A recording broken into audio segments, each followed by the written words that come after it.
El sector de las bebidas de Euskadi es mucho más que producción, es cultura, es paisaje y es territorio.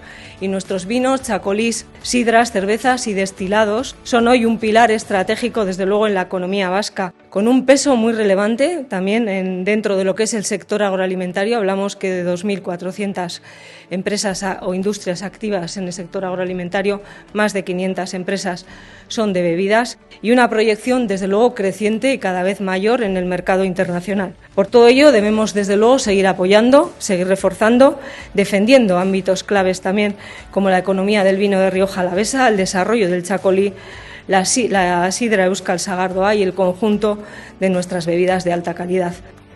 Gaurko jardunaldia sektoreko profesionalei eskainia dago eta horregatik maila handiko jardunaldia izango da. Gure ardoak bezalako ekimenen bidez gure lehen sektorearen etorkizuna eraikitzen jarraitu nahi dugu, gure ostalaritzaren eta jatetxeen eskaintza hobetu nahi dugu eta Euskadirako elikagai sektorea hazten eta garatzen lagundu nahi dugu.